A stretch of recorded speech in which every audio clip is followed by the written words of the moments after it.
Si elle avait eu des impacts positifs, il y a longtemps que cette crise aurait été résorbée, alors qu'elle ne fait que se prolonger, comme si on avait la sensation que l'armée française tirait profit quelque part de la durée de cette crise.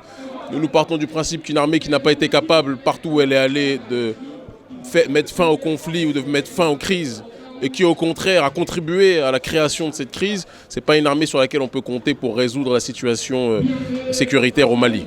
Dès lors que les autorités françaises prennent autant de mesures coercitives, font autant de pression sur nos gouvernements locaux pour qu'on puisse réprimer nos mobilisations, cela montre que les autorités françaises ont peur.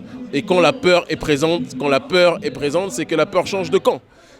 Auparavant, c'était nos populations africaines qui étaient apeurées, qui étaient terrorisées, qui étaient réprimées, qui étaient opprimées par le système néocolonial. Aujourd'hui, la nouvelle génération n'a plus peur de rien du tout. Moi, vous me mettez en prison à 4 reprises, je ressors toujours plus fort. Vous me diabolisez, je souris.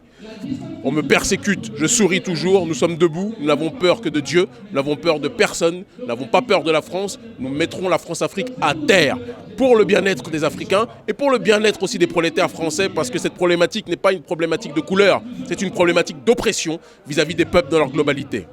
La seule monnaie éco qui sera bénéficiable pour le continent africain, pour les pays d'Afrique anciennement de la zone franc, c'est l'éco de la CEDEAO. Aujourd'hui, Emmanuel Macron a piraté le projet éco de la CEDEAO, a maquillé le franc CFA, a enlevé les comptes d'opération, certes, mais a maintenu l'arrimage à l'euro et le taux de change fixe. Et ça n'arrange pas notre dynamique, puisqu'on sait que l'euro est une monnaie beaucoup trop forte pour nos économies locales, et cela anéantit tout processus de compétitivité. Donc le combat continue, nous battrons jusqu'au bout contre la monnaie éco, qui n'est qu'un franc CFA déguisé. Aujourd'hui, les gens disent que ECO, c'est l'acronyme de Emmanuel Commande Ouattara. C'est ce que nous pensons véritablement. La France et l'Afrique, l'oligarchie française à travers Emmanuel Macron, l'oligarchie africaine à travers Alassane Ouattara, ce sont deux facettes d'une même pièce qui essaient d'asphyxier nos peuples, mais cette plaisanterie sera tôt ou tard terminée, même si nous devons en perdre la vie plus que jamais. L'armée malienne puisse être à égalité des chances que les autres armées, parce que quand vous voyez les soldats maliens, ils ne sont pas moins forts que tous les soldats qu'on peut voir aux quatre coins du monde. Simplement, ils sont sous-armés, on leur donne beaucoup moins de moyens qu'on en donne à beaucoup d'autres, parce que ça arrange ceux qui veulent la déstabilisation de nos États. Il est important qu'il y ait un travail qui soit fait à travers nos institutions prétendument parlant continentales. Et là, je m'adresse à Félix Tshisekedi, qui va être le président de l'Union africaine.